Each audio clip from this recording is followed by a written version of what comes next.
How are you feeling? How long have you been here? 3 months, May 17th. And what brought you? That's difficult to answer.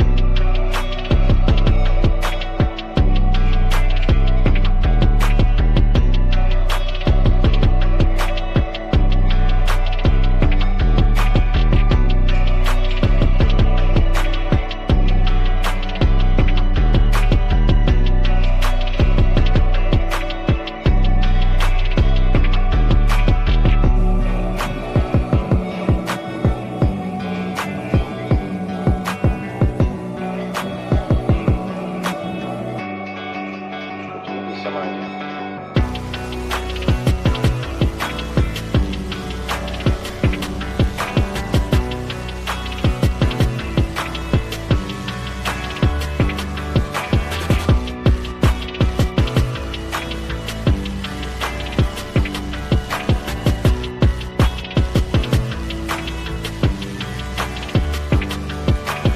I am not completely like other people.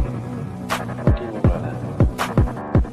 People dislike me because I am not completely like them.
I am trying to do with my life something which few people try to do, and this influences my thinking and consequently my action.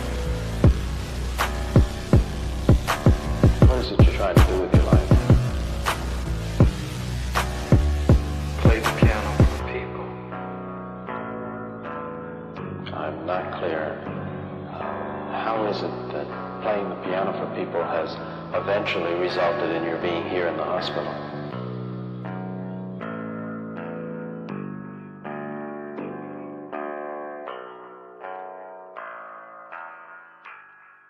That's difficult to answer.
is the end? There's a noise inside my head of crying people facing death. Is this the end?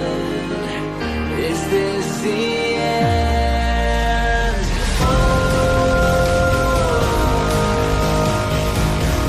I'm burning in the stone.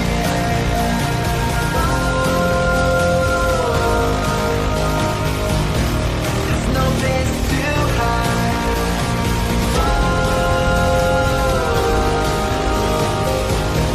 I'm burning in the stone.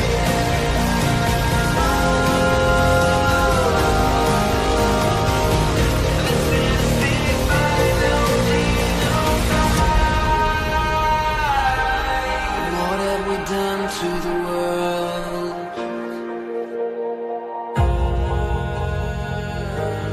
What have we done to the world?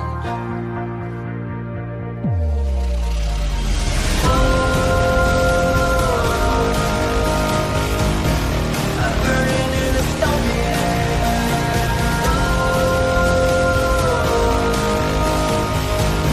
There's no place to hide.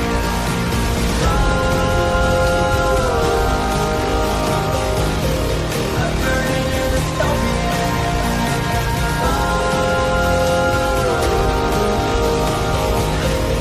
This is the final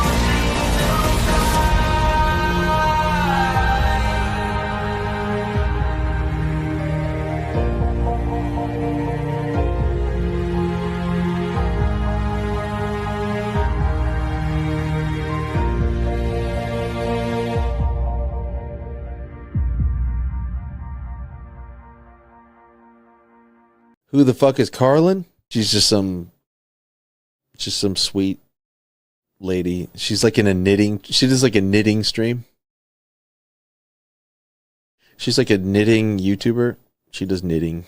Can we grow up a little bit and Alt not Girl be sent $200. retarded? Have you Please. seen the work of Karlyn Borysenko? Anti-commie cult leader and is obsessed with looking at what actual far-left communists are talking about and organizing today, infiltrating them. They infiltrated the universities, schools, media. She has the receipts to back it up. Primary source evidence. Infestation is dire and she calls Republicans idiots eating slop. Agree.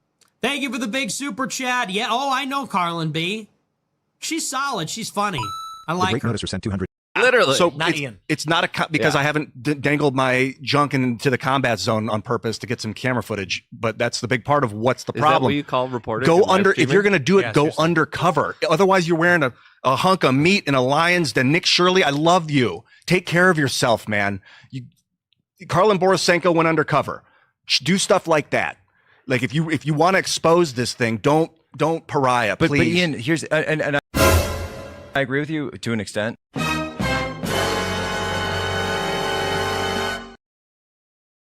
And I've learned a lot from Karlyn Borysenko, who goes in undercover with the left. And I've figured out from looking at her work, like when I first saw her stuff, I was like, oh, she knows what she's talking about. I need to like connect with her. And she actually, the first time I got assaulted in 2025, followed me and sent me messages, and she checked on me for months, just privately. It was so nice to have somebody like, are you okay?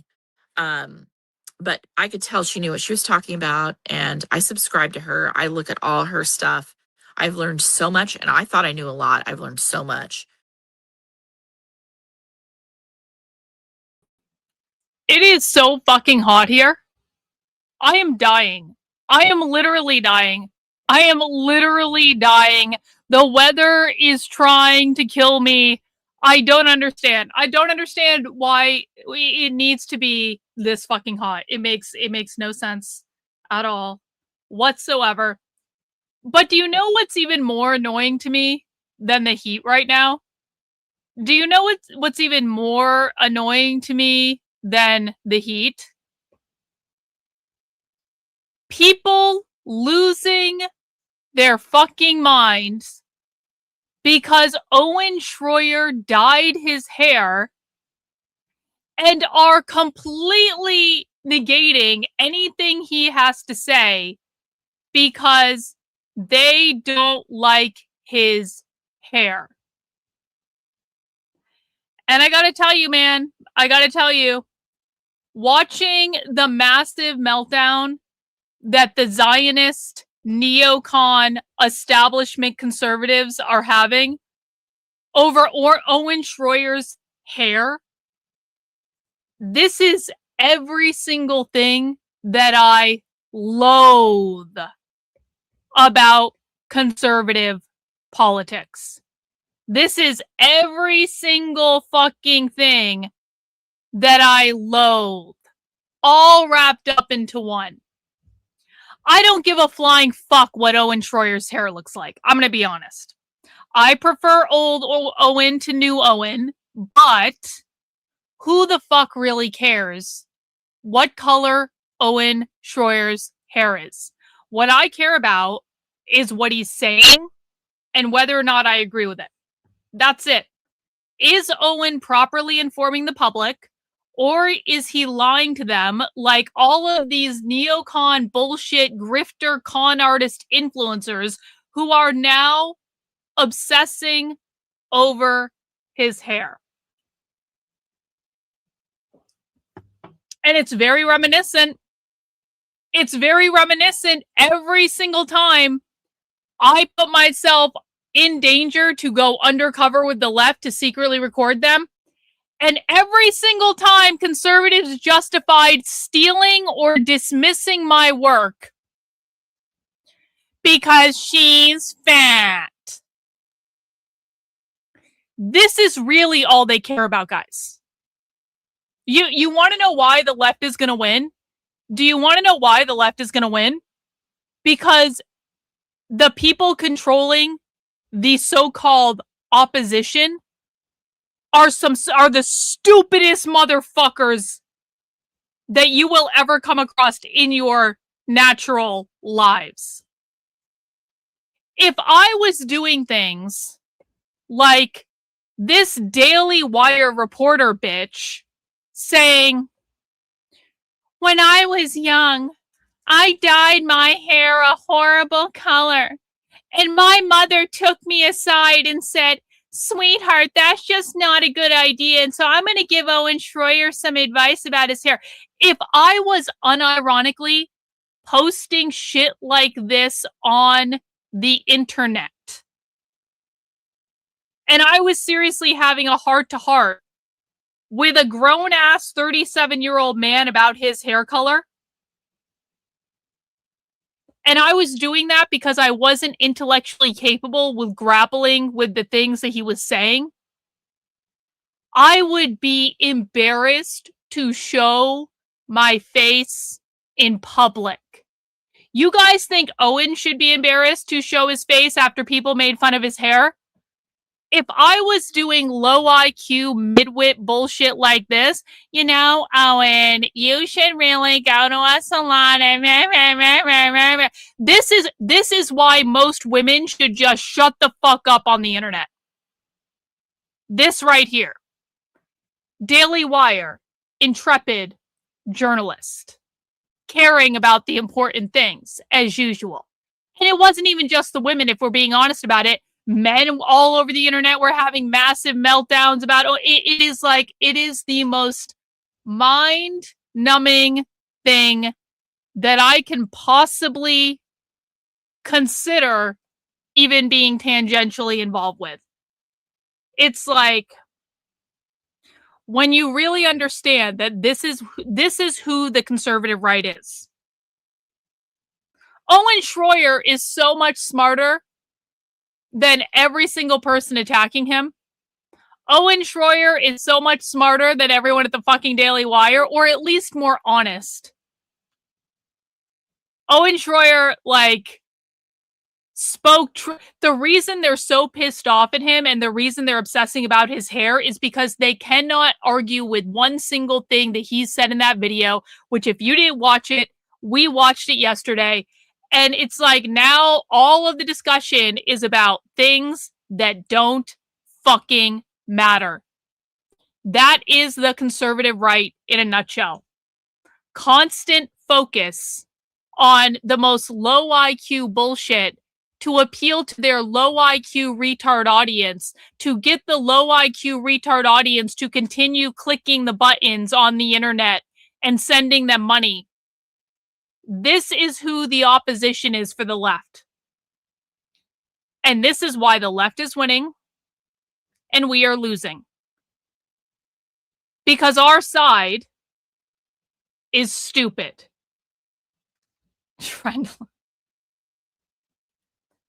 It's payment today towards paying for 50 memberships. All right, Trendlin. Well, you owe me 50 more bucks if you have something you want me to watch, but I do appreciate the very generous super chat, Trendlin. Thank you so much for the 200 bucks. If you want me to watch, yeah, there it is. Yeah.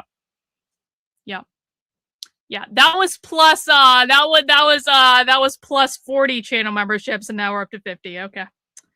All right, Trendlin. All right. We're not watching whatever you want me to watch today, but we will do it.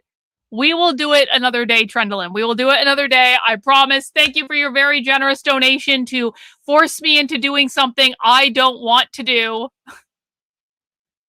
Do you guys why is Trendlin paying $250 to make me miserable? Are you guys bribing Trendlin behind the scenes or something? Are you guys all sending Trendlin $5 and then Trendlin comes in and takes responsibility and pays me $250 to bribe me into watching something I don't want to watch in order to make me miserable? Is that what we're talking about now? Is that what we're talking about? My entire community is turned against me. I thought I was making a serious point about how we should be focused on serious things, and my entire community is turning against me and wants me to watch slop content. What can I really do? What can I really do? All right, fine. All right. Yeah. Someone, Trendlin, are you being funded by the Jews, Trendlin? Are you getting secret funding from somewhere, Trendlin? Is that what's going on? Probably, yeah. Trendlin Mutual Aid, yeah. Trendlin Mutual Aid. Okay. Well, we'll have to figure out what Trendlin wants me to watch on a different day, because today we're going back. We are going back to the Trans Liberation March in Chicago from last year. Now, as you guys know, I went undercover at the Trans Liberation March in Chicago this past week, and I recorded them. And now all of the queers on Threads are attacking me. Which, again, I talked about this a little bit yesterday. Listen, I know that no one uses Threads, and I know that no one wants to go on Threads. And the only reason that I'm even on Threads is because my Instagram posts to Threads automatically. So it's not like I actually go on Threads. I just let Instagram put videos there because why wouldn't I guess.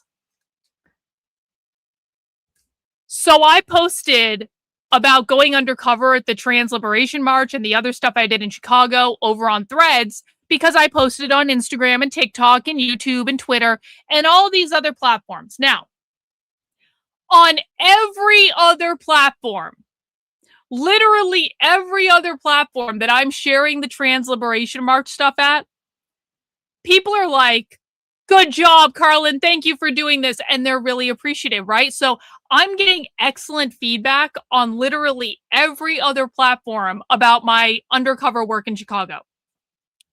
On Threads, the queer they thems are losing their fucking minds. And they keep telling me, all you did was go to a public event. And then in the same breath, they go, why are you so creepy and recording things? Well, they're in public. Actually, they're in public. And then they start lying about me and reading about me. And last night, they tried to cancel my psychology license. Last night, the queers on Threads tried to cancel my psychology license. Because as you guys know, in real life, I do have a PhD in psychology. I actually do. And the queers on Threads decided that they were going to mass report me to the state of Massachusetts to try to cancel my psychology license. There's a little problem with that. Well, two problems. In fact, there's as many as two problems with this little plan that they have.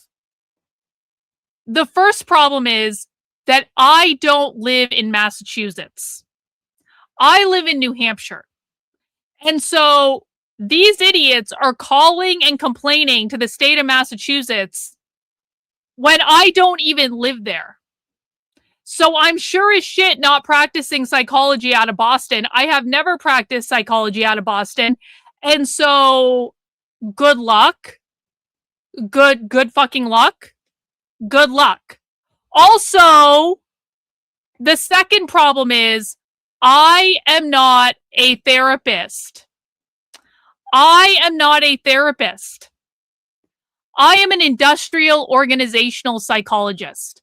What that means is when I practice my brand of psychology, I go into businesses and analyze working groups and businesses and the psychology of these working groups and do corporate training and stuff like that to try to make things a little bit nicer and less toxic and things like that. I work in the business environment. In New Hampshire, if you are an industrial organizational psychologist, or IO psychologist for short, you do not need a license to practice. And I know this because, honestly, people have been trying to cancel my psychology license for years. And I keep telling them, joke's on you. Joke's on you. I don't need a psychology license to practice at all in any way. And it even says so on like the official state of New Hampshire website about psychology and licensing, who may use the title of psychologist in the state of New Hampshire. Anyone who is licensed psychologist, may refer to himself and herself as a psychologist, blah, blah, blah, blah, blah. In addition, individuals who hold graduate degrees in psychology, and are exempt from licensure, such as professors, researchers, industrial organizational psychologist, can properly use the title of psychologist.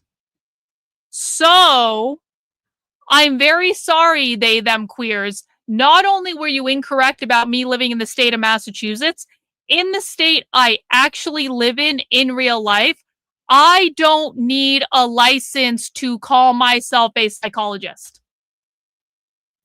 So, good luck trying to cancel my license. Good luck.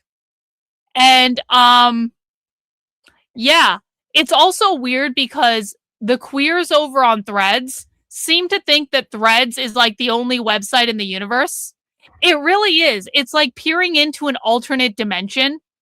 And so if you guys are looking for something to do, if you're bored on this holiday weekend, if you're looking for something to do, maybe just go and look at the absurdity over on Threads, because it's entertaining, if nothing else. It's certainly entertaining. So while the queers are whining over on Threads, what we are going to be doing is watching last year's Trans Liberation March in Chicago, because we have a recording of last year's event and I haven't had a chance to watch it yet. And we are going to watch it and we're going to see what happened last year before I even knew about this event. And we are going to break down their speeches and we're going to hear what they talked about, because this is how we learn about the far left. We listen to their events. We go undercover at their meetings. We do it virtually and we do it in person. We listen to them in their full form. We do not take clips out of context. We do not post nonsense and bullshit on the internet just for clout and all this stuff. We actually listen to them from... No, you're not going to make me watch Tim Pool, Trendlin. No. Trendlin, why would you do this to me? Why would you do... Come on, Trendlin. Can we be real here for a second? I don't want to watch Tim Pool. Please. Anyway, so we're going to do that. But later on tonight, guys, there is a spy stream. Before you take off for the 4th of July, you can come listen with me as we listen to real radical revolutionary socialists and communists talk about what it means to be a socialist. So that is happening tonight. That is later on tonight. Spy stream is a supporter exclusive.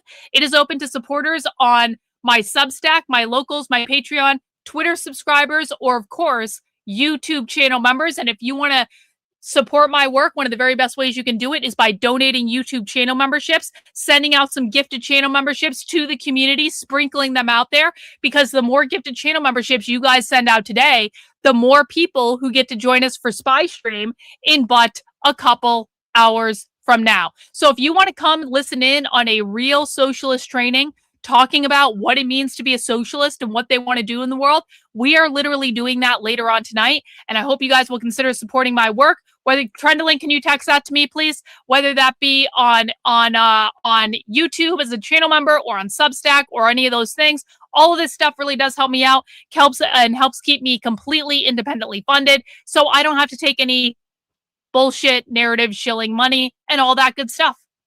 All right, guys, let's dig into it. And let's see what happened at last year's Chicago Trans Liberation March. There's a special place where boys and girls can all be free every single day. I'm having wicked dreams of leaving Tennessee. Oh, Santa Monica, I'm sorry you're calling me. Won't make my mama proud. It's gonna cause a scene. She sees her baby girl. I know she's gonna scream. God, what have you done? You're a big body girl, and you get that for so, mama. Guys, you want to know what happens? You want to know what happens when this is where the conservative right is focusing its energy? Attacking Owen Schroyer over his hair? Do you want to know what happens when this is where all of the energy is going? What happens is we all get defeated by these people. These people are winning. We are losing, and these people are winning.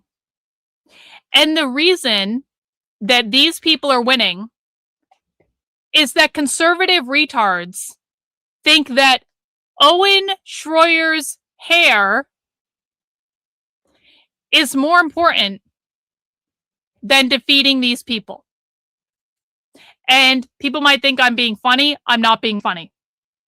This is a very serious problem, and this is what is going to lead to the government being overthrown by these fucking retards.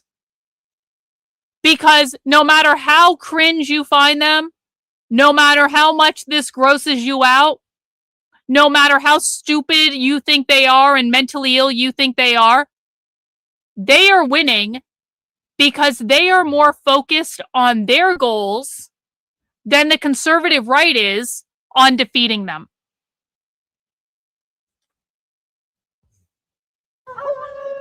Just having fun on the stage in my heels is where I belong, down at the Pink Pony Club. I'm gonna keep on dancing at the Pink Pony Club. I'm gonna keep on dancing down in West Hollywood. I'm gonna keep on dancing at the Pink Pony Club. Yeah, exactly. Exactly. Angels are on the floor, lovers in the bathroom, and a line outside the door. Black lights and a mirror disco ball. Every night's another reason why I left it all. I think my wicked dreams are here from Tennessee. Oh, Santa Monica, you've been too good to me. Trendalink got it. My mama proud. It's gonna cause a scene. She sees her baby girl. I know she's gonna scream. God, what have you done? You're a big pony girl, and you dance at the club. Oh, mama, I'm just having fun on the stage in my heels. That's where I belong, down at the Pink Pony Club. I'm gonna keep on dancing at the Pink Pony Club. I'm gonna keep on dancing down in West Hollywood. I'm gonna keep on dancing at the Pink Pony Club. Pink Pony Club. I'm pretty sure that's a man. pretty sure. I'm here today with a heart full of fire and a soul that refuses to be broken. Because even as the flames of fascism rise around us, fascism, we are still here. We are still rising, still dancing, still fighting, still loving each other. But let's be real about what this moment is. Fascism doesn't knock politely. It shows up with moral panic. It shows up wrapped in false concern for children. It shows up wearing a suit and tie, writing laws and smiling for the cameras while planning our extinction. There and is it a feeds goal off today. of our pain. There is a It feeds off goal. of our fear. It feeds off of our disconnection. But you know what we have to say to that? Not today, not ever. Because we know something they don't. Hope is a discipline, not a feeling. It's a practice, a commitment, a choice we make when everything tells us to give up. Hope is what tells us to hold each other close instead of turning on each other. Hope is what tells us to build bridges, not have purity tests. Hope says we don't need to agree on every tactic or have the same language or be in the same organization to know that we need each other to survive. We will not out-organize fascism by moralizing each other to death. We will not heal by isolating. We will not out-organize fascism by moralizing each other to death. The left is saying in this speech at this crazy-ass queer event what the right has yet to learn. Because what the right is doing right now is moralizing fucking Owen Schroyer to death instead of actually working to defeat a common enemy. It's like, this is why the left wins, guys, because they actually know that they need to work together regardless of if they personally like each other or agree with each other on everything or not. They know they have to work together. And so instead of moralizing each other to death, they try to figure out how to do that productively.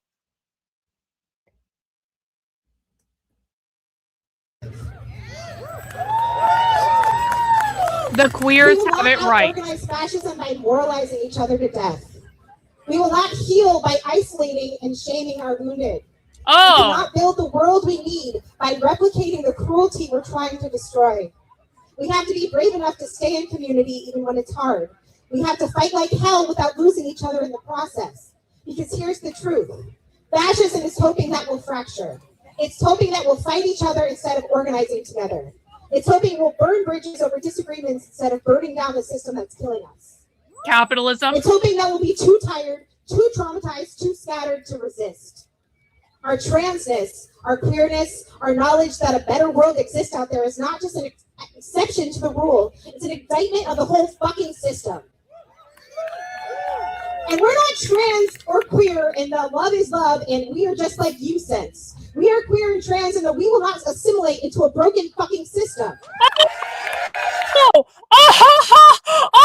I knew it. I knew it. I knew this woman was going to say the quiet part out loud. She said it so perfectly. We are not queer as in love is love. That is the liberal pride parade. That's normie LGBT rights. We are queer as in we will not assimilate into a broken capitalist system. That is explicit. That's what I've always explained to you guys. There was a schism starting in about the early 1990s where the normie gay rights activists schismed from the queer Marxists. The normie gay rights activists just wanted to get married and just wanted to assimilate to society and just wanted to be able to visit each other in the hospital and just wanted to be able to have a job. They were assimilationists. That's the Democrats. That's the liberals. That is the progressives. That's the normie gay rights activists. The queer Marxists are anti-assimilationist. They are not queer as in love is love. They are queer as in they will not assimilate into the capitalist system. This is what I've been telling you about the dynamics that have been going on the left on this particular issue for literally decades.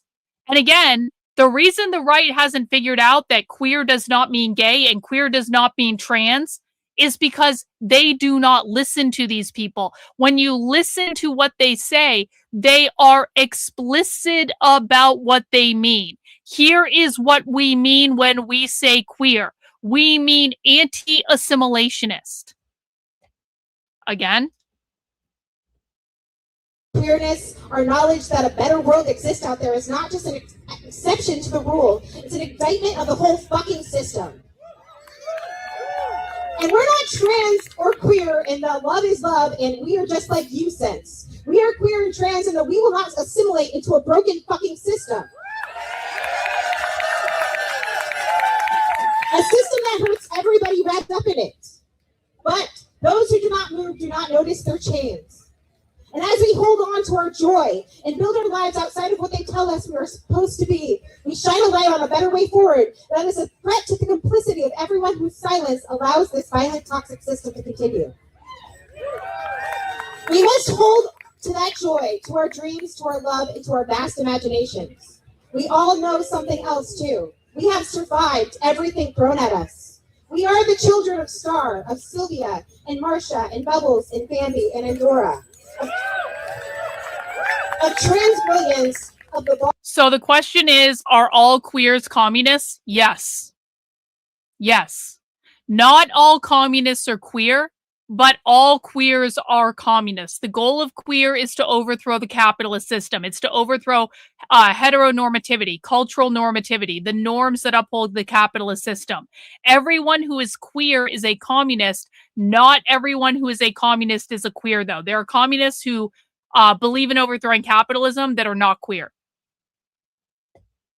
Ballroom of the riot, of the underground, of mutual aid networks, of the barricades, and the bedtime stories.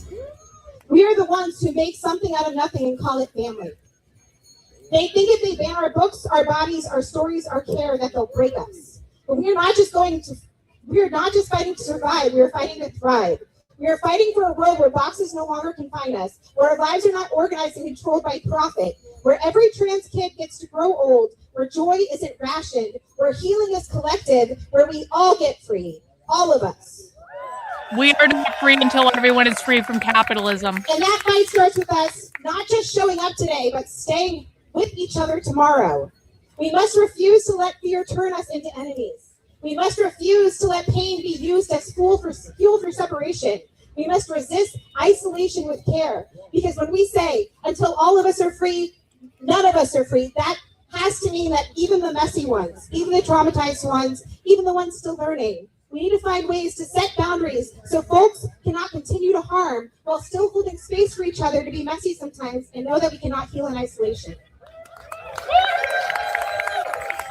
We know that a better world exists. We know much better ways to show up in our relationships and our community with each other exist. But it's going to take hard work, difficult conversations, a willingness to sit through uncomfortable feelings, a willingness to actually face the hard, scary parts of ourselves, and it's going to take figuring out collectively how to have healthy conflicts with each other. That has to mean us and all of us. So I say this. Keep showing up. Keep loving harder. Keep organizing with your neighbors. Keep holding the line for trans kids, for Black trans women, for disabled queer people, for immigrants, for sex workers, for Gaza, for Iran, for all of us. Don't wait to be perfect in the fight. Just get in it because we need you desperately. Because no one's coming to save us but us. And that's the good news because we got each other. We always have and we always will. We keep us safe. We keep us whole. We are the storm and we will rebuild. Trans liberation now. Free Palestine. No more war. Smash fascism. Tear capitalism down to the ground. Tear down all of the borders. Build the world that loves us back. I love you. I believe in you. I'll see you in the streets, in the kitchens, at the protests, at the vigils, at the archives, in the studio, on the picket lines, and at the barricades. We're still here and we're not done yet. Thank you. It's everything this queer they them just listed is related to capitalism. Every single thing. This is not about gay rights. This is not about trans nothing. This is always and forever about overthrowing capitalism so explicitly that they them literally said that in their speech. Listen again. Just get in it because we need you desperately. Because no one's coming to save us but us. And that's the good news, because we got each other. We always have and we always will. We keep us safe. We keep us whole. We are the storm, and we will rebuild. Trans liberation now. Free Palestine. No more war. Smash fascism. Tear capitalism down to the ground. Boom. Tear down all of the borders. Build the world that loves us back. I love you. I believe in you. That means communism. I'll see you in the streets, in the kitchens, at the protests, at the vigils, at the archives, in the studio, on the picket lines, and at the barricades. We're still here and we're not done yet. Thank you.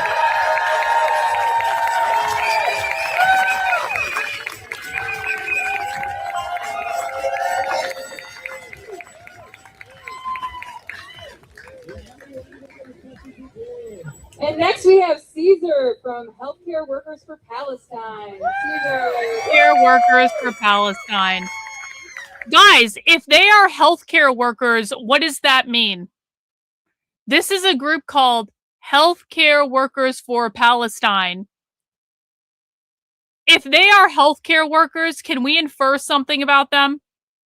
If they are healthcare workers, what does that mean? What does that mean? Hey, thanks, Mike, for gifting a membership. I will add that. I suppose I should probably add Trendolin's too. There we go. There we go. You rock, bro. Yeah, guys, if they're healthcare workers, that means they have fucking jobs, okay? If they are healthcare workers, and yeah, the shirt says be gay, do crime, of course. If they have healthcare workers, that is a union, that means they have a job. That means they have a job. That means they control the unions. Thank you.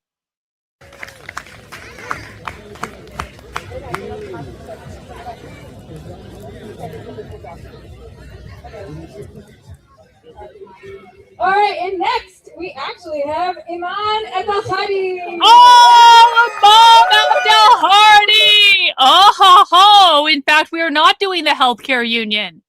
We are doing the Antifa anti-ICE protester that got arrested last year. Imam Abdelhadi is one of the very few Antifa protesters that have been arrested at the ICE facilities. She was arrested outside the Broadview ICE facility in Chicago. And Imam Abdelhadi is a professor at the University of Chicago. Also a job, by the way. Really good paying job. What did Imam have to say?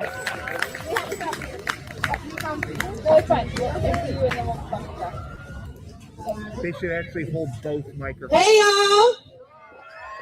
How you doing? Hold mic, both mics. Wow, double fisting the mics. We're doing this. Aren't we so beautiful? Yes, it was such an honor to take the streets with you today. I'm here to speak on behalf of Salon Kawakib, which is an organization that I organize with. We're a group of mostly queer Swana folks who do cultural, educational, political programming here in Chicago. And we are just so honored to be here to stand up for our trans community members and our trans siblings and other communities. We know that the ruling class tries to divide us. We know that they try to pit us against each other. We know that they try to tell us you can only have one thing, you can only focus on one thing, but we keep showing out and telling them, no, all of our struggles are related. None of us are free until all of us are free. From capitalism. Isn't it funny how the same thing... Guys, when they say all the struggles are related, what they mean is the struggle for queer liberation is the same as the struggle for free Palestine, is the same as the struggle to abolish the border, abolish ICE, is the same as the struggle to abolish the police, defund the police, is the same to abolish the patriarchy, create gender equity, abolish the family, reproductive justice. All of these struggles are the same because they are all struggles against the capitalist system. People who are constantly trying to ban trans rights here in America are telling us that we should destroy other countries overseas because they don't treat women well enough, or don't treat trans people or gay people well enough. It's almost like they don't actually give a Yes. You own the libs. Yes. Congratulations, John. You solved communism. You just solved the problem, bro. You own those libs. If they work, they pay taxes and fund the government. Yes. They don't want to do that. That's why they're trying to overthrow the government. Congrats, bro. Congrats. You figured it the fuck out. Fuck about us, and are using our bodies and our struggles as an excuse to make money for the weapons manufacturers and the bankers and all of these people who think they get to decide who is disposable and who is not. But we know, and we show them every day, that to fight for a Palestinian child who is starving to death in Gaza after having her home destroyed is actually the same fight, the same struggle as fighting for a trans child here in the US who deserves health care, who deserves freedom, who deserves dignity. We are done with their lives. We are done with their rainbow fucking cop cars. We are done with the rainbow cop cars. That's rainbow capitalism. The rainbow being exploited by capitalism. The cops are the protectors of capitalism. We are standing together for all of our liberation, and we are going to keep doing that until all of us are free. Now I want you to repeat after me. I believe that we will win. I believe that we will win. I believe that we will win. I believe that we will win. I believe that we will win. I believe that we will win. I believe that we will win. I love all of you. I love you, Chicago. It is an honor to be here with you and come to our events. My comrades in Salon are going to be going around with a beautiful multicolored bag because someone who shall not be named forgot the donation box. However, we are collecting money for mutual aid for mutual aid families who made it out of Palestine and are now struggling to survive in Egypt. We have been doing this work. Guys, they're collecting mutual aid by literally passing a collection plate around the rally. This is how the left is funded. Mutual aid. They pass the donation box. They pass the bag around the rally. People throw in a couple of bucks. That's what mutual aid is. Communally, and so please donate if you have anything to share today. We prefer cash donations because they just make it easier for the state not to send us to jail. Okay. They prefer cash donations because it keeps them out of jail. This is why the left is funded by mutual aid. Small cash donations that keep them out of jail. Anyone who thinks these people are funded by Soros, anyone who thinks these people are funded by Neville Roy Singham and the CCP, anyone who thinks these people are funded by NGOs, anyone who thinks these people are funded by nonprofits, anyone who thinks these people are funded by anything other than mutual aid are unhinged from reality. They very specifically and deliberately choose to be funded by mutual aid, passing the collection bag and having people throw in money because it keeps them out of jail. It is a specific and deliberate choice to exist outside of these official capitalist systems. Okay, great. Love you.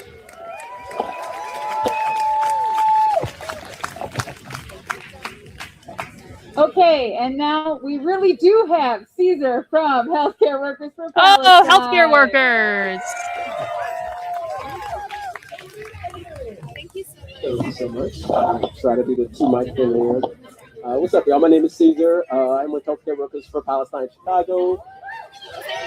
Thank you. Thank you. We have a new campaign. It's about this despicable company called Teva, not the sandal company, but the pharmaceutical company that produces about 60% of the generic medications that the North America consumes, and they are an Israeli company. And so if you would like to not participate in that particular chain of nonsense, you can go to boycottiva.org, get all the details.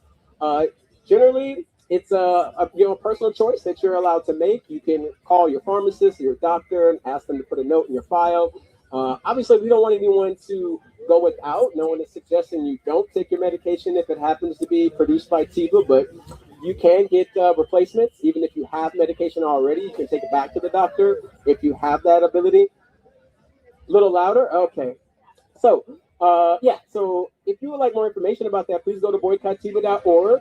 Also have flyers. We have cool buttons. We have no pride and genocide buttons that are Jupiter has back there if you would like some.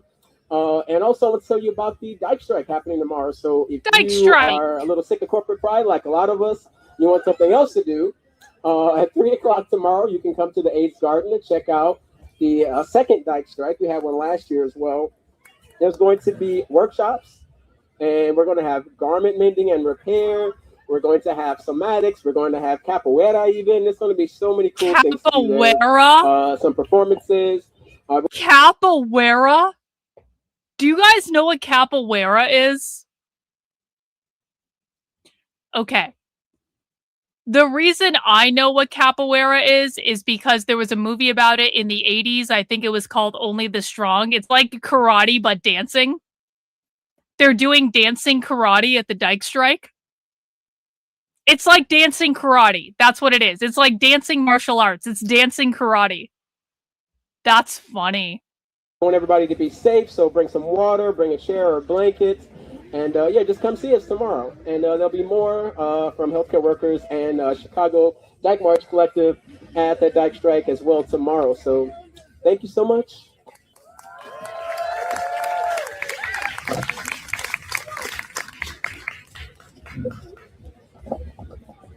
Next, we have, I think, Angel from Chicago Dyke March. Is Angel from Chicago Dyke March here? Hang on. Pritta's got a question. Sorry, guys, little confused. Antifa and queer Marxists are both communists. Yes.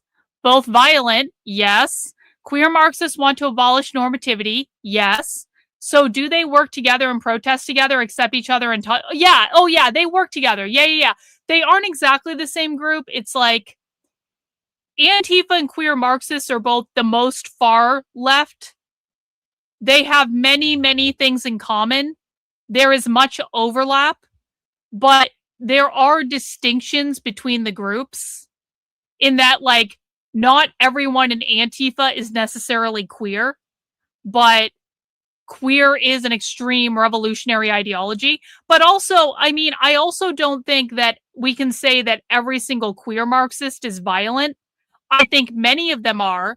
I think that not all of them are. Like I said, I said this on Monday, I think, when I got back. Like, I met people at this event that I don't think are part of Antifa. When I was there undercover, I met people at this event that I think are very nice people that would never engage in violence. So I'm not saying that every queer Marxist is in Antifa. Also, I don't think every member of Antifa is queer. But there is an overlap. They certainly do work together. And I don't think that they're really going to try to get in each other's way. Can you raise your hand if you're Angel from Chicago Dyke March? We are making our way over here. Yo, sorry. Thank you for the gift to channel memberships. W's, my friend. Thank you so much. Okay, yeah, we're going to come back to Angel from Chicago Dyke March Collective. Do we have Larry Trice among us? Larry Trice, Genderfuck Productions. Genderfuck Productions. What the fuck is that? We're still waiting for some people. Okay. Is Corey here? Okay. Next we have Corey from Midwest. Oh shit. Hold on. Oh, from Birth Roots Collective. Sorry. Here comes Corey. Woo!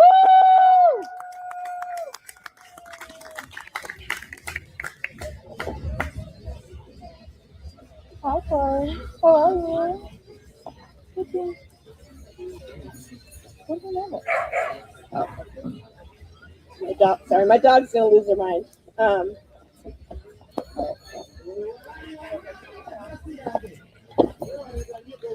2 weeks ago in Georgia, Adriana Smith, a 30-year-old Black woman who became brain dead at 8 weeks of pregnancy due to medical neglect, and whose organs were kept alive for 4 months due to the state's draconian anti-abortion laws, was finally allowed to pass away.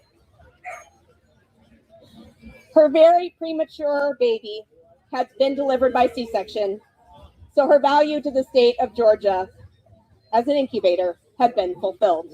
Wow. 2 days later, the Supreme Court upheld Tennessee's law banning gender-affirming care for transgender youth, clearing the way for ongoing medical discrimination against trans youth in over half of the United States. Side by side, these two events are just two examples of the vast attacks on bodily autonomy that we have been experiencing as part of MAGA's agenda in the last several months. As a midwife who defends reproductive rights and provides gender-affirming care, I think of these two parallel tracks. On the one hand, devaluing the life of a Black pregnant woman unless she is able to gestate. On the other, finding new ways to codify the gender binary and erase trans people. Oh, codifying the gender binary erases trans people. But how would it do that? Because when these people say trans, they do not mean transition. What they're saying is that the gender binary, the idea that men and women exist, there are two of them, and there are only two of them, and that's it. What they're saying is the gender binary erases trans people. But that's not true if those trans people are transitioning from man to woman or woman to man. Trans people who transition from man to woman or woman to man uphold the gender binary because they're still saying, regardless of whether or not you like them, they're still saying men and women are a real thing, and I am choosing to socially live as this gender over here. I am transitioning. When these people say trans, when queer Marxists say the term trans, they do not mean transition. They mean transform or transcend. They mean transform the gender binary into everyone being non-binary or transcending the gender binary. That is the only way this sentence makes sense. The gender binary erases trans people is only true if they are defining trans as transform or transcend. A pregnant woman unless she is able to gestate. On the other, finding new ways to codify the gender binary and erase trans people. There have been 116 Exactly. That is a they, them. That is not a he, she. Queer Marxists do not use he, him, or she, her. They may occasionally use she, they, or he, they, but there is always a non-binary or neo-pronoun involved. Like real queer Marxists do not believe that they are gendered, okay? Trans laws passed so far in 2025, more than twice the number that passed in all of the last year, in 2024. At the same time, Project 2025 seeks to ban medication abortion, has including a medication called misoprostol that has wide uses in obstetrics, including for induction of labor and managing postpartum hemorrhage. And it begs the question of like, what the heck? Why is this obsession with what we are doing with our hormones, our reproductive organs. Yo, Jonathan, welcome! Welcome to the Cult Bro! Appreciate it! Threatening. W's to you! They're so beautiful. These affronts to our bodily autonomy, most severely experienced by racialized and multiply oppressed people, are part of a broader strategy most clearly described by Project 2025. This hateful project is using our existence for two purposes, as far as I can tell. Of course, as a distraction, because are we the problem? I don't think so. And secondly, really because they're trying to get us all back to privatized social reproduction, right? Where we are privatized social reproduction. What do you mean by privatized social? Do you mean capitalist social reproduction? The social reproduction of capitalism? Let's see. Yes, they have kids. Yes, not Sophie, but many of them do. Secondly, really because they're trying to... They're not against having children. They are against the nuclear family. Having children is not necessarily the nuclear family.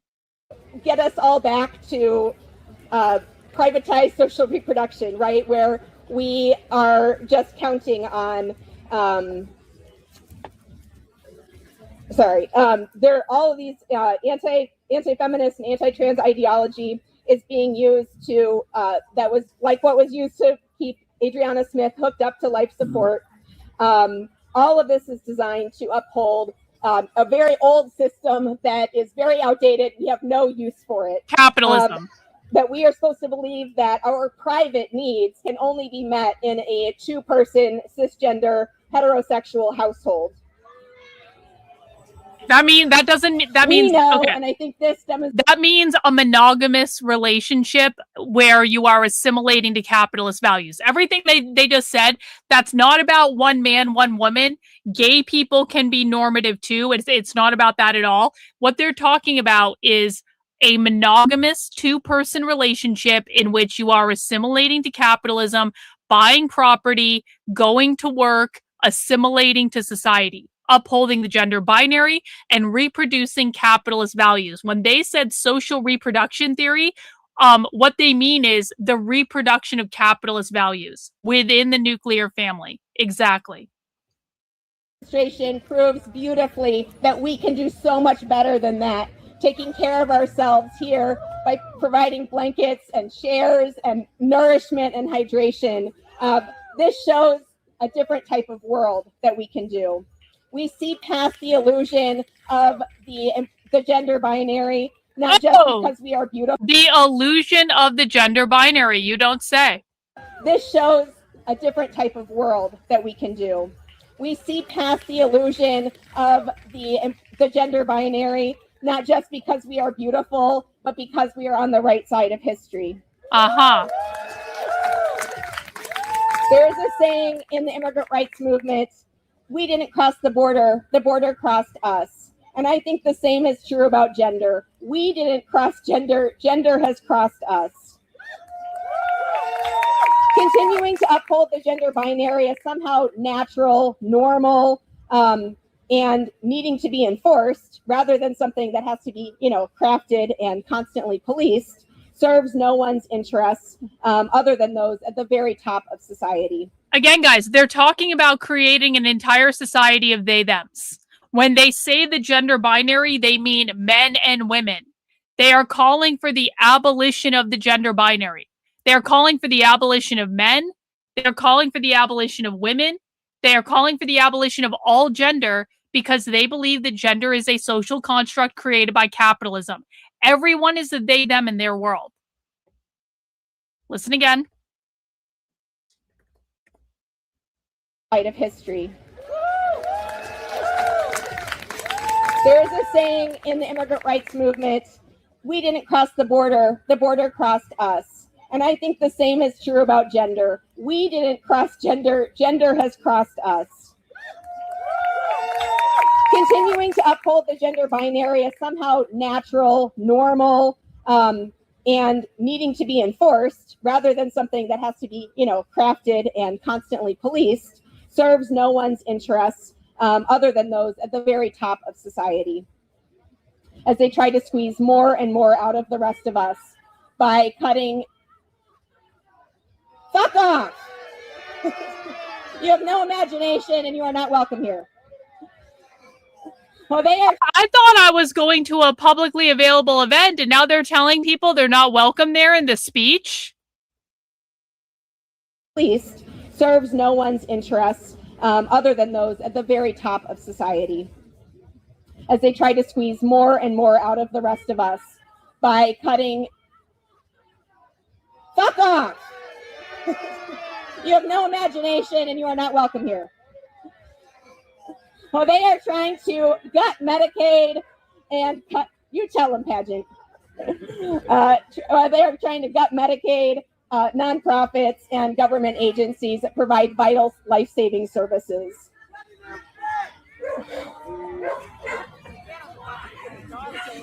We reject all of the Trump agenda, all of what Project 2025 has in mind. We call for liberation, an end to the gender binary, and for the end of deportation. We call for an end to militarization, an end to genocide. We call for meeting our human needs with our brilliant resources. Thank you.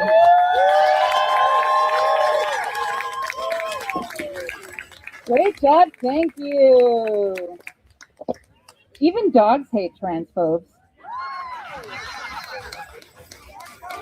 Okay, please give a round of applause for Midwest Access Coalition, if you heard of that. Midwest Access Coalition is the crazy abortion place that was handing out abortion stuff at the Dyke March I was at on Saturday. And please welcome Walker. Oh. Hello. My name is Walker. I use they, them pronouns. Oh, yeah? I am proud to say that I am a non-binary trans person. And I'm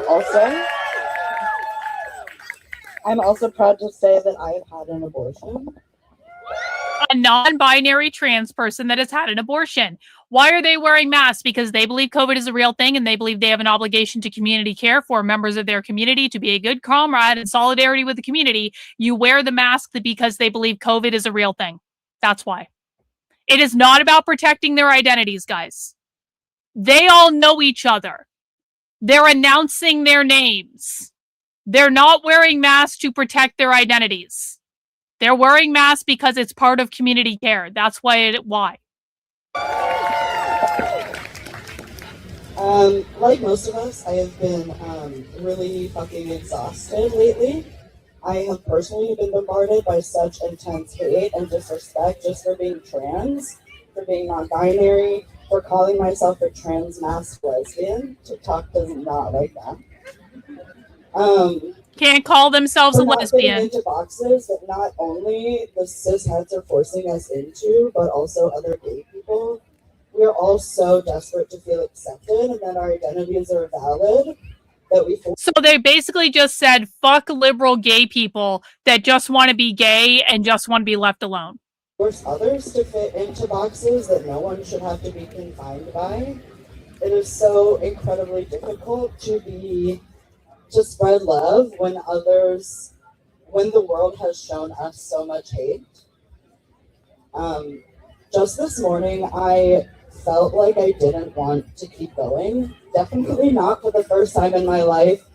I thought I was ready to give up. I reached out to my community and I asked for support, and trans people all over the world responded to tell me what brought them joy.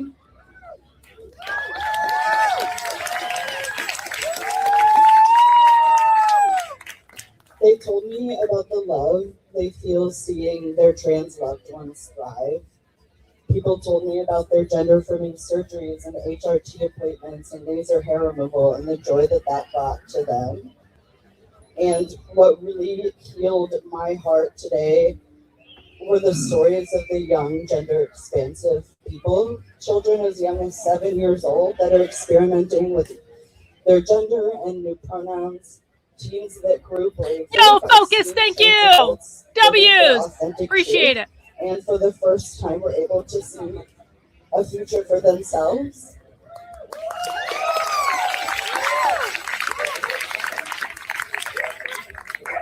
I came here today to talk about being a trans person who has had an abortion. I plan to talk about the reproductive justice crisis that the trans community is facing, how the lack of queer sex ed and trans competent reproductive health care can lead to so much harm for our communities.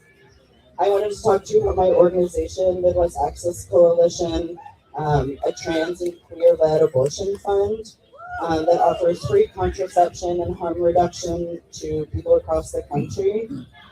Yo, Bella the Ghost, thank you for the super sticker. Appreciate it.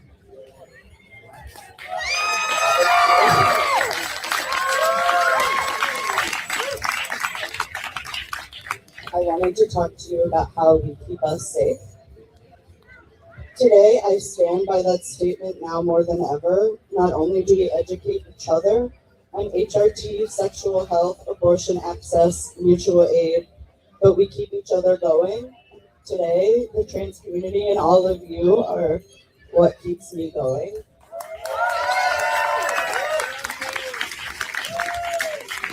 As trans folks, it's easy for us to feel invisible in this current landscape.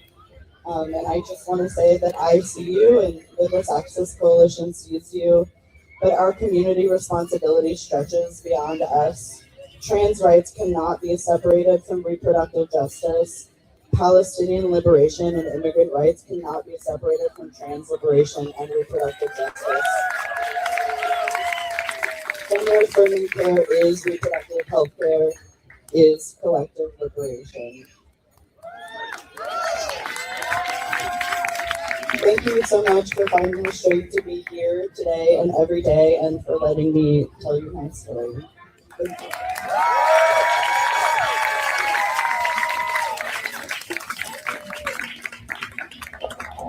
Okay, up next we have Scout from Chicago Women's Health Center. Give it up for Scout. Scout is one of my favorite people. Hi, all. Thank you. I don't know where they had this one. I don't know. Okay. Hi.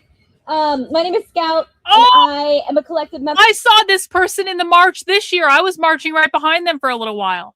At CWHC, which is a feminist health collective born out of the Jane Abortion Service, an underground network of folks from Chicago connecting. An underground network of abortion providers. What could possibly go wrong? An underground connection, a network of abortion providers. Hi, my name is Scout, and I am a collective member at CWHC, which is a feminist health collective born out of the Jane Abortion Service, an underground network of folks from Chicago connecting people to abortion care in the late 60s and 70s. Love you, Jane. I spend most of my time working with 4th through 12th graders in Chicago public schools. Oh, yeah? Queer inclusive, gender expansive sex ed.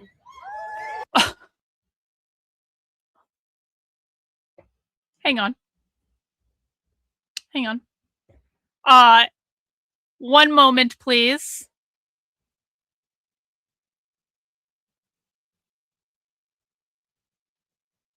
Abortion care in the late 60s and 70s. Love you, Jane. I spend most of my time working with 4th through 12th graders in Chicago public schools, teaching queer inclusive, gender expansive sex ed. Each class is building an intergenerational movement for justice, for gender justice, for reproductive justice, for education justice. With each class, we are infusing RJ, Reproductive Justice's enthusiastic, unwavering commitment to the idea that you, each and every one of you, your bodies and your relationships matter. One of the people who trained me in this work said, everything is sex ed, and sex ed is everything. That's right. I said sex ed is everything. And with every classroom and every student connection, we are showing young people that their lives, that their bodies, and that their relationships are worthy of dignity and respect.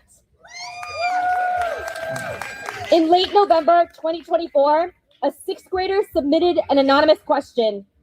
They asked, "Are you still going to teach sex ed next year? I mean, will Trump's anti-LGBTQ plus laws prohibit you from talking about queer people and gender-affirming care?" I think about that young person, and I think about the young person I was. When I was getting sex ed, I was closeted. I was in a gender-divided sex ed class that said nothing about consent, focused only on abstinence, and relied heavily on gender norms. Boo! I stand here today, a proud trans non-binary educator, committed to ensuring all sex ed is queer sex ed. Committed to showing trans and queer kids across the country that we as educators, as adults, as healthcare providers, as queer elders are here for them. We are not going anywhere. To be very clear, we need each other to make this happen. I need you, and you need me, and we need each other to win. So I will try to bring to each and every classroom and show young folks that right now they are a part of building a more just, bodily autonomy-filled future. And to that sixth grader in November, I said yes. I wanted to say hell yes, but I said just yes in a public school. I said yes, I will continue to be here. I will continue to teach sex ed, continue to teach queer sex ed, and continue to put my everything into sex ed. Because, of course, sex ed is everything. Will you be with me? Let me hear you. Will you be with me? Okay. Guys, I was assured by the conservative right that Trump fixed woke in schools, guys, and woke in schools wasn't happening anymore. And yet, here we have it, a Chicago public school teacher, person with a job, educating minors in queer sex ed, totally willing to continue defying the Trump administration because they don't care. So anyone who told you that Trump stopped this in schools was lying to you. He did not stop it in schools. Karlyn, Chicago's a blue city. I don't give a flying fuck. I can show you where this is happening in red states. Your little darlings are probably learning this shit in schools, and because you don't even bother to look at their homework, you don't even know. Trump allows this.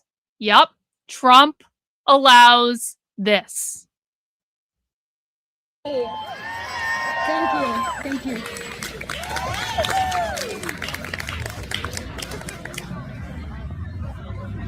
All right, next we have a pillar of the community and a longstanding fighter for gay, trans, every single sort of flavor of rainbow umbrella people humanly possible, Andy Thayer from the Gay Liberation Network. Give it up for Andy! The Gay Liberation Network. They weren't here this past year.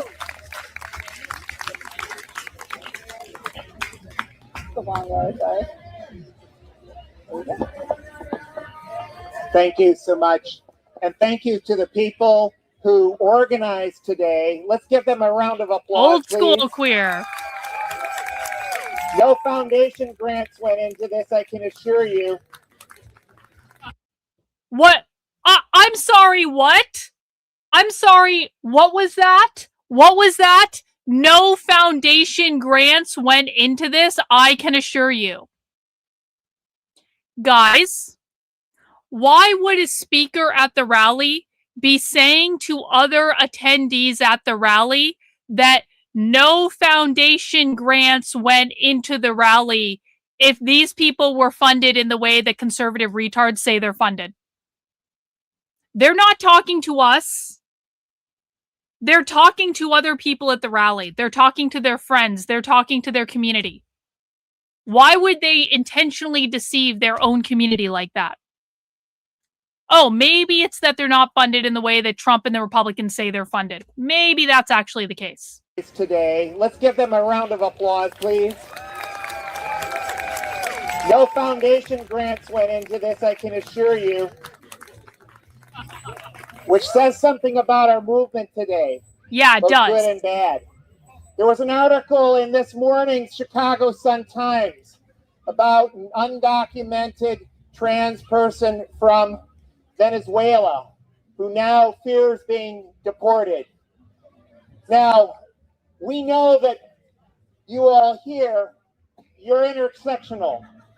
You stick up for people of multiple backgrounds, but we know also that there are other trans organizations that are tied at the hip with the Democratic Party. Oh! They're holding a trans rally, can't say the word defend immigrants, can't say stand up for Palestine. They refuse. Oh, shitting on the Democrats, you don't say. To say those things. And I've got to say that is the antithesis of what the Stonewall Rebellion is all about.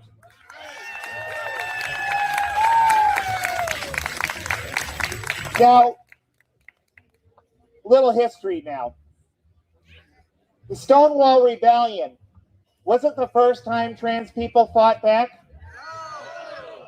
Actually, there were 3 rebellions before Stonewall. Most people don't know about them. At the Compton's Cafeteria Riot, Cooper's Donuts. I don't know what the third one is. Cafeteria Riot. Compton's Cafeteria Riot. People played a pivotal role at that, as they did at Stonewall. So what made Stonewall unique? We had all these different riots before that.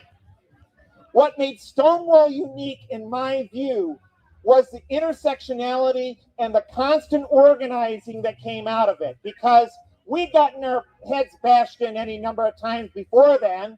That was nothing new. Cops raiding bars, that was nothing new. Trans people fighting back, other people fighting back, that was nothing new. What was new was that people had learned lessons through the course of the various struggles, including right here in this city. Before the Chicago 1968 Democratic Convention, while the Black Panther Party had been around for several years already, there wasn't even a Black Panther Party chapter here in the city of Chicago. A year later, just over a year later, the Black Panther Party was so large and so significant that they felt compelled on the other side to assassinate Fred Hampton and Mark Clark. What happened in between?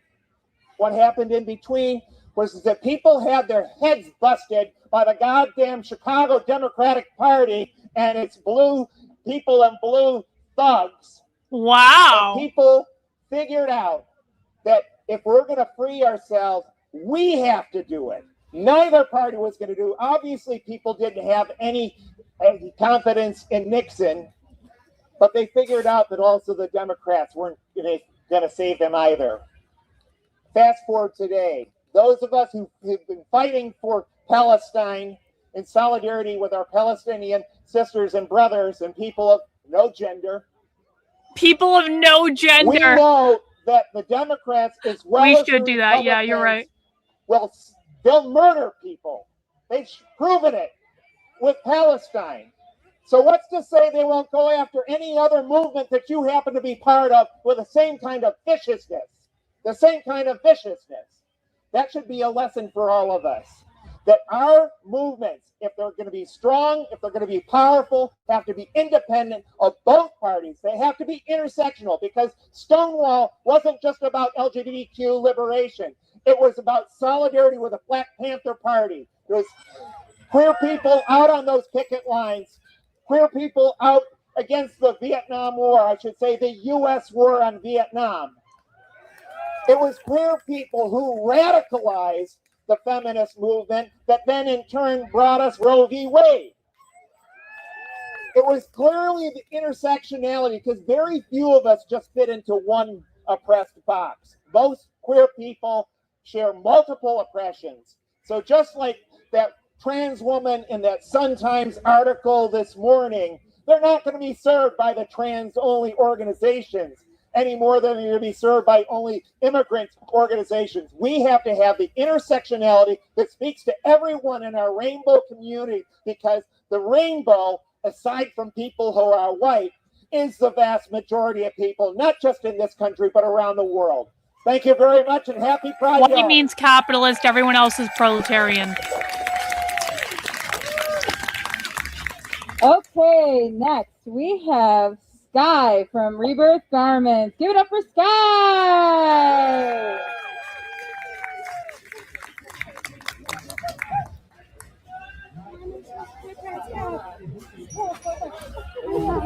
What is this?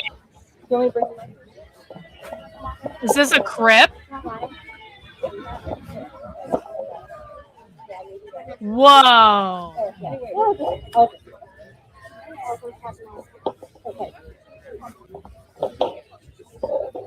I'm pressing buttons. sorry. Okay.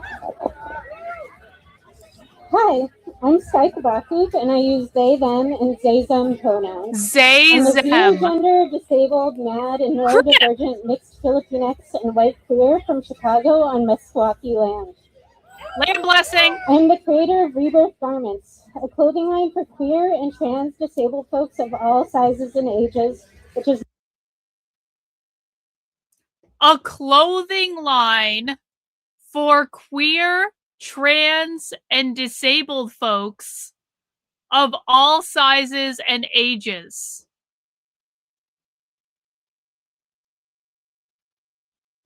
I didn't know there was such a market for queer, trans, and disabled folks for clothing.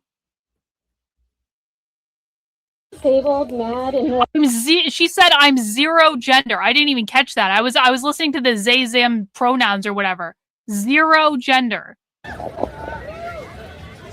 Hi, I'm Sky Kabakuk, and I use they, them, and they, them pronouns. I'm a zero-gender, disabled, mad, and neurodivergent mixed Filipinx and white queer from Chicago on Meskwaki land. I'm the creator of Rebirth Garments, a clothing line for queer and trans disabled folks of all sizes and ages, which is now in its 11th year. I first dreamed of creating this clothing line when I was in high school and couldn't find a place where I could buy a chest binder as a person who was under 18 and who didn't have access to a credit card to buy one online. Wow. I was also unsatisfied with the boring options available that were largely white, black, or a racist version of beige. Oh, racist! This fucking crip disabled person just said beige is fucking racist. Options available that were largely white, black, or a racist version of beige. Yo, thank you, John. W's to you, sir. Thank you. Garments that were not just functional but actively cute and celebratory of trans, disabled, and fat identities. At the time, most of the people I encountered in school did not know that disabled people could be queer, and did not know that disabled people could have sex or have a gender, as it turns out. So I ended up writing a manifesto called Radical Visibility, a queer crip dress reform movement, to talk about the ideology behind my clothing. Reagan just sent me their Etsy, which has given us their main website address, but this is the Etsy. They're no longer selling. They have their own website now, but I just wanted to show you the banner here of what we are embarking on with the crip. Let's see. Custom made clothes. We are currently password protected to ensure safety so we can provide access to What the fuck? What? Bro! What the fuck is that?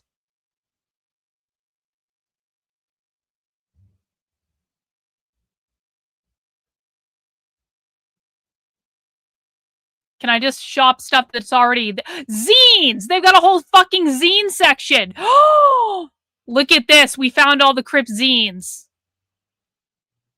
They want us to charge money, though. I don't know about that. Let's see. Let's see. Sample sale. Fuck. Can I see the clothes specifically for fat people? What about events? Navigating COVID.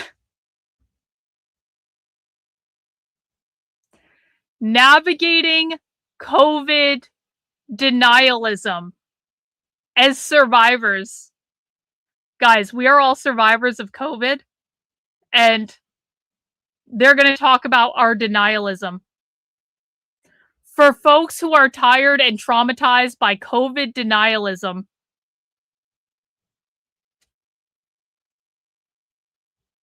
God, I wish there was a recording of that. You want to see swimsuits? Okay, let's see. Let's see.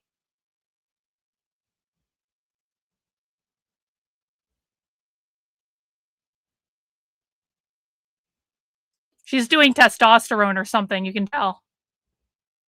Oh, that's nice. There we go. There we go.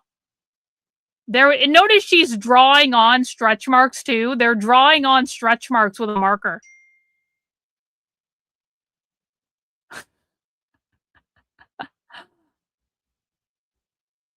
Is this the person I saw at the... This might actually be the person I saw at that rally. Wow. All right, back to the video. Thank you, Reagan. And as a call to action. Radical visibility is about taking up space. Physical space, visible, auditory, textural space. As PGM, queer, and trans disabled folks of all sizes and ages. It's about refusing to be ignored and refusing to assimilate to the cis heteronormative patriarchal ableist status quo. Capitalism. This is all with the goal of being able to find each other in order to band together and organize. By always being radically visible, I have found the community I grew up so desperately wanting, which in turn has helped me organize and mobilize the mutual aid work I do for my friends in Palestine. Check out allmylinks.com/queercripslovepal to see all of the vetted fundraisers that I help out with, and I have trifolds and flyers that I'll give you later. Focusing on tangible support of families surviving genocide can ground you. So you can also look at the flyers that I'm going to give you to be paired with a family to fundraise for. Direct donations to Palestinian families give them the autonomy to decide how it is best spent. It is important to donate to the family funds even if evacuation is not a goal, because survival is always the main goal. For now, I wanted to highlight two of the fundraisers that I work on. Saeed is a 28-year-old queer non-binary artist who lived and studied in Vermont, Turkey, and Minnesota. Oh, Vermont, great, my homeland. Brought them back to Gaza in 2021. Their mother has been dealing with breast cancer for 3 years, and because of health, they both decided to stay in their Gaza City home through the city's destruction. Saeed feels incredibly lonely and isolated, not only from safety issues keeping them inside, but also Yo, from Tingle Bliss, thank you for the kid channel membership. W's, appreciate it. Nara is a 34-year-old disabled mom of two super cute kids that I will call Jamila and Janan for safety reasons. Jamila and Janan, what great names. Nara and I have become fast friends due to so many similar symptoms. We text daily. I send her and her kids photos of my dog. Her kids send me back cute voice recordings of songs about my dog, drawings of us all together, fashion designs they want me to make, and their dreams for the future. During our chats, Nara shared that while she had not had health issues until she was exposed to a white phosphorus attack in 2008. Shortly after, she developed pancreatic cancer and MS, which resulted in an emergency late-term abortion, which she is still dealing with 17 years later. You can read more about her story in the memoir she wrote. Her daughters, Jamila and Janan, have remotely designed an entire fashion collection together that I'm fabricating, including the dress that I am wearing today. They designed the dress with the cute bunny face, and they also designed the fabric print, which I got printed and then, yeah, fabricated. You can see their first ever fashion collection debuted along with 16 other youth and teen fashion designers from my Chicago Public Library Radical Fit Fashion Incubator at Queer Radical Fair on July 31st from 4:30 to 8:30 p.m. at King Tom Memorial Park. We'll be mask strongly encouraged, but we actively hand out KN95s because I'm very immunocompromised. And it will also be live streamed on London TV for the comrades at home who cannot leave due to the ongoing pandemic. We will have free binders and gaps available to anyone while supplies last. So come out and show your support for the youth while keeping them safer from the bigots who want our fashion incubator shut down. And if you have a friend, or a teen, or youth in your life who wants to make fashion, get in touch with me. We can make it happen. I'm almost 40, bear with me.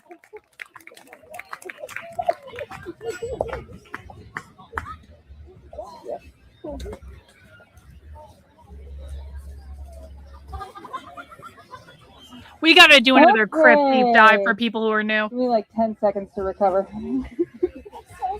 No, it's not you. It's all good.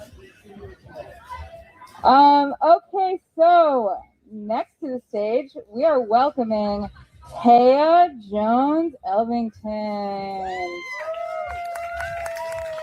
Taya does caregiver justice, and Taya is phenomenal. Please welcome her.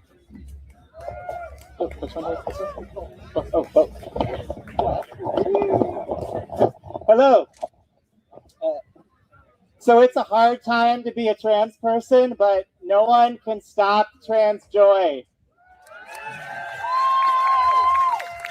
Two joyful things happened to me last year. One is I started medical transition and I fell in love. Oh! My partner isn't trans, but he is a full-time caregiver to his mom who has Parkinson's. And because, like many family caregivers, my partner is poor and Medicaid dependent, I've been as worried as much for him this year as I am for myself. Because let me tell you something, the attack on trans people is not about trans people, not really. They don't care about trans people. They don't know anything about trans people. They care about power. Capitalism. And the fastest way to power is to pick off the most vulnerable. And when they come for trans people, it's the most vulnerable trans people who are the first to bear the brunt of their attack. Black trans women, trans children, disabled trans people, trans elders, trans caregivers, trans people on Medicaid. The state has been exploiting trans misogyny for literal centuries. They cast us as inherently sexualized and threatening simply for existing. And they do it to protect imperialism and racial capitalism. Oh! We are fighting fascism. We are fighting a billionaire and political class who, as author Kai Ching Tom has said, are trying to kill us by depriving us of what we need to live. We refuse to be divided and conquered. Genocide is already underway. We will not let them sacrifice us. We will demand everything. Thank you.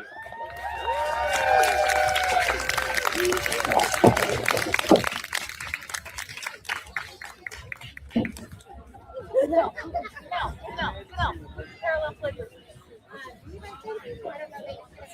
Is anyone from Parallel Play here? Parallel Play, where are you folks at? All good. Next we have Keenan Carpenter from the Transmask Alliance Sports.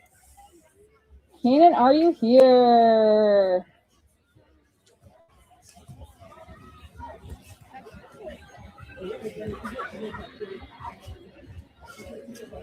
Okay, well, then after that we have Rabbi from Chicago Activist Coalition for Justice. Rabbi! Give it up for Bagels to the Rabbi. chat! Bagels, please! We love Jews here. No anti-Semitism.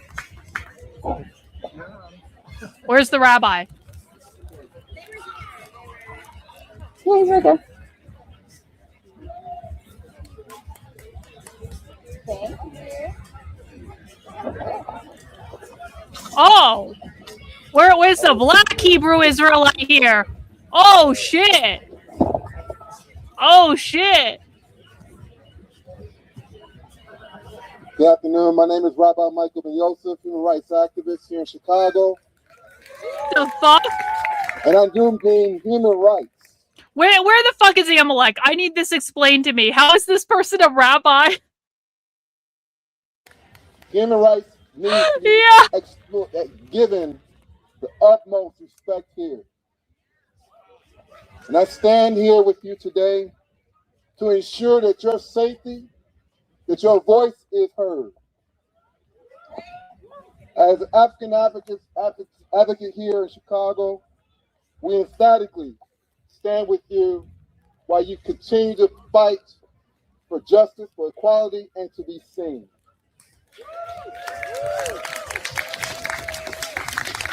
We stand in complete solidarity with our trans brothers, our queer brothers and sisters, and the LGBTQ community emphatically and now and forever.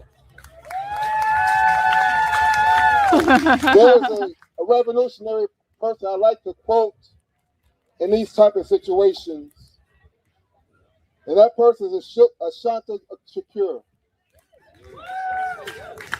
And I want to recite what she said about what it means to be a revolutionary. This is the resistance.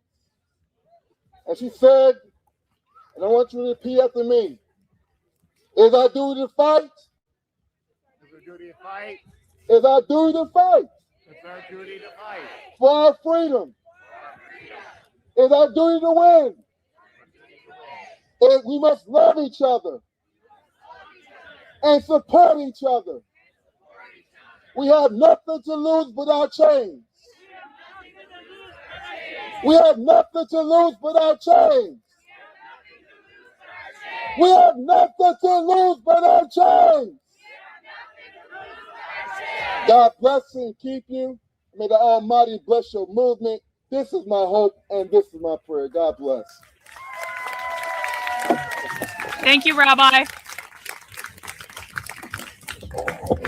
And next we have Zoe from Antifa. Zoe, are you here? Zoe's here. Excuse me, what? Zoe from Antifa's here, guys. Zoe from Antifa. Okay, I have never actually seen Antifa speak at a rally. No, we don't use retard terminology here. We use proper terminology here. There is no such thing as Trantifa. That is Andy No's bullshit grift. He made it up.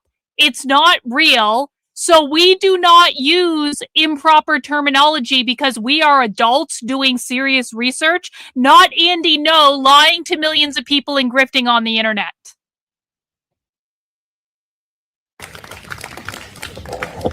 And next we have Zoe from Antifa. Zoe, are you here? Zoe's here. Amazing. Very excited. Amazing. Amazing. Zoe from Antifa. Amazing. Also, there are snacks and drinks, just so everyone knows. Over here. What's my beef with Enrique Tarrio? He is a low IQ retard who spends more time attacking me than he does Antifa, and he is fucking a whore. The whore that fucked all of the MAGA influencers. Enrique Tarrio's girlfriend, the blonde whore, fucked all of the MAGA influencers outside the Portland ICE facility before Enrique Tarrio showed up at the end of the line and gave her flowers. So basically, Enrique Tarrio is a massive cuck. And a loser and a midwit and a low IQ moron, and he can go fuck himself. Enrique And last he's in going, long Ontario. Yeah. What the hell? Yeah. You want me to hold it for you? That would be great, actually, because I only have so many hands, and I don't. The third hand didn't come with the third leg. I think I'm fair.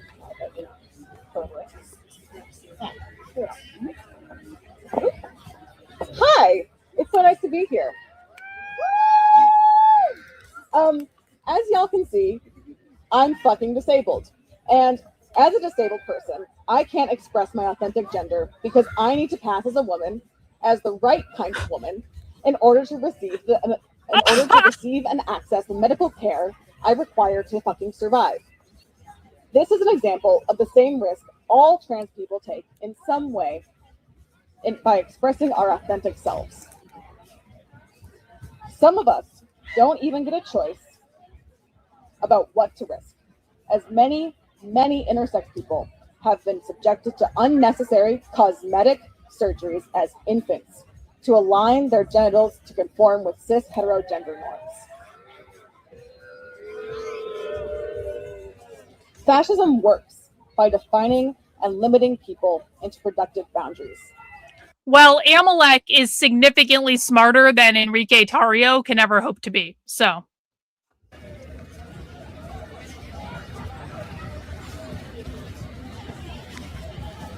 Tools of the state. Both queer people and disabled people pose the same risk to fascism and a fascist state. Thanks. Queer people and disabled people pose the same threat to the state and to fascism. We inherently threaten their categorization of people into productive boundaries so that they can make use of us by existing outside of those boxes. What she's saying is capitalism creates these social constructs that forces people into different categories based on their productivity, and they want to live outside of those socially constructed categories.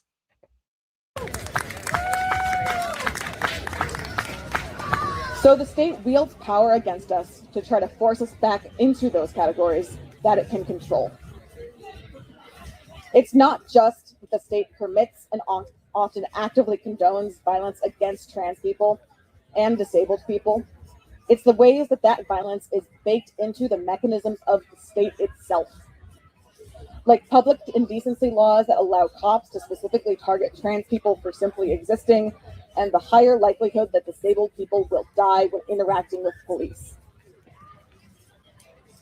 Fascism seeks to make being trans a disability, and disabled people like me don't truly count as people to this society because I'm not as productive a wage earner. But you and I are people, not drones of capital. See, it's all about capitalism, always is. This is precisely. Again, no, we do not use made-up terminology here. The term is crip. It is not crip-tifa. It is crip, or you could use, that's pretty much the big one. But guys, do not make up terms. Do not make up terms. And I don't know who the fuck you are, but I'm getting really tired of your shit posting in my chat. If you're not going to say something intelligent, don't say anything at all. Disability, and disabled people like me don't truly count as people to this society because I'm not as productive a wage earner. But you and I are people, not drones of capital.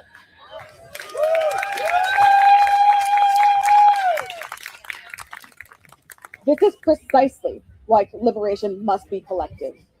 As long as anyone is deemed subhuman, whether because they can't work, they aren't from here originally, they don't act the way you would expect from their appearance. No, it's not slang for the gang Crips. It is slang for crippled. That is what it is slang for. We must continue to fight because we deserve to live the lives that we choose and not constantly be threatened for that choice.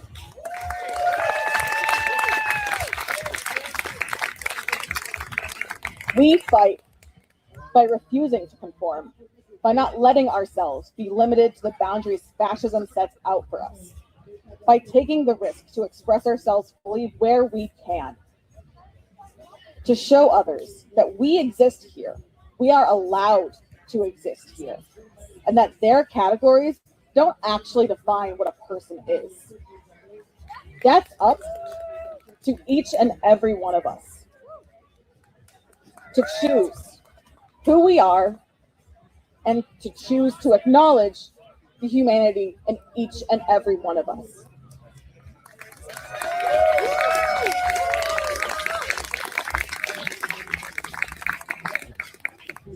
Thank you so much. Have fun punching your local Nazi. Have fun punching your local Nazi.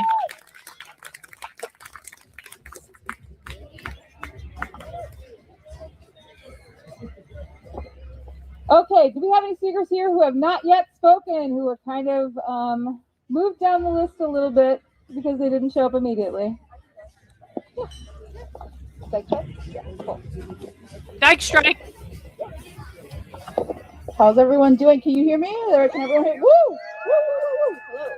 I am Angel from Chicago Dyke March. We have a table in the back there. We have Narcon, testing strips, snacks, sunscreen. So feel free to stop on by and visit us. I'll be reading a poem, so I hope y'all will like it. All right, thank you. All right. To be trans is to be a reflection of the universe, healers of our community, storytellers of liberation for a less violent future by dreaming of trans spaces within a cis world. To be trans is a reflection of our ancestors. They prayed for us and remind us of our magic. I read poetry by trans writers on the Blue Line. I protest with trans homies for a free Congo, free Palestine, free Sudan. I light a candle for my trans siblings in prison.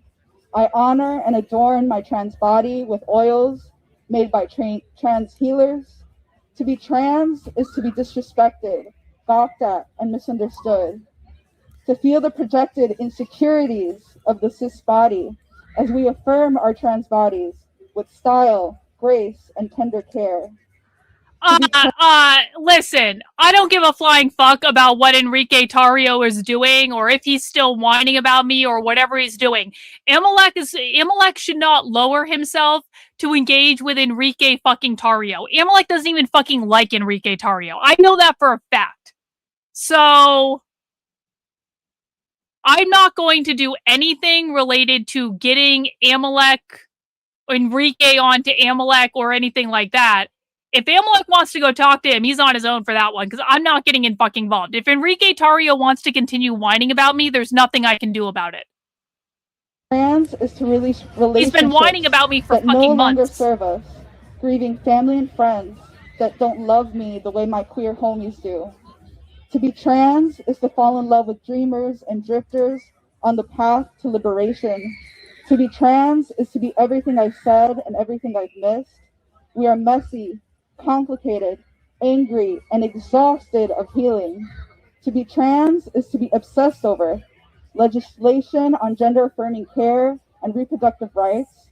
So we march for our trans youth. No, that was this year, not last year. This year, not last year. For those who aren't out yet. For the trans different bikes, location. the dolls, trans masks, our gender fluid and non-binary friends. Because our liberation is intertwined. So we fight alongside. Like when our elders took care of each other, when the government dismissed the AIDS crisis. Like when we campaign, when we go missing, and share mutual aid for gender-affirming care. When our trans youth find a family who love them for who they are. So I ask you, thanks, Reagan, what for is the your DM. path Appreciate to it. liberation? And can I join the journey with you? Thank you.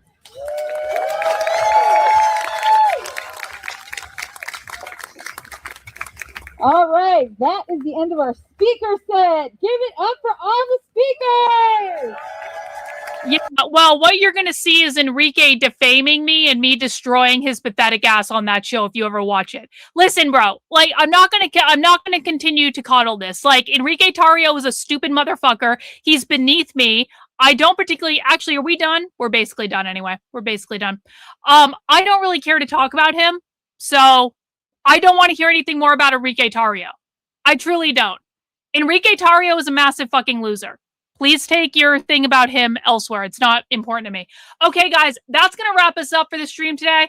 Sorry, I'm a little cranky, but it is really fucking hot out. I do want to remind people we are going to be doing a spy stream coming up in about 45 minutes. So we're going to shut down this stream. We're going to take a little break, come back and do spy stream. Spy stream is supporter exclusive. You have to be a supporter on my Substack, my YouTube channel, my Twitter, my locals, or my Patreon. YouTube channel members get access to it. You find it under the post tab. And yo, old sub, dropping a 20 right before I end the stream. W's to you, my friend. Thank you so much for supporting the channel. Thank you to everyone who donated 80 channel memberships today. Didn't quite meet our goal, but that's okay. We overshot it yesterday, so it all evens out. I really appreciate all of you. I'm going to go sit in some air conditioning. And I'll be back in about 30 minutes for Spy Stream. So I'll see you guys then. Take care. We'll see you.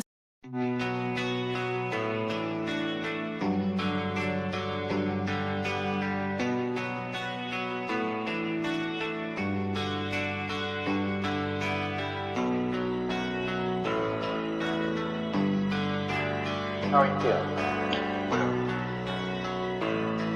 How long have you been here?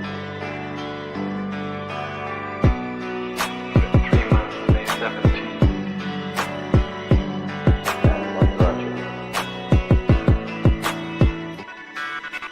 That's difficult to answer.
trying to do with your life? Play the piano for the people. I'm not clear. How is it that playing the piano for people has eventually resulted in your being here in the hospital?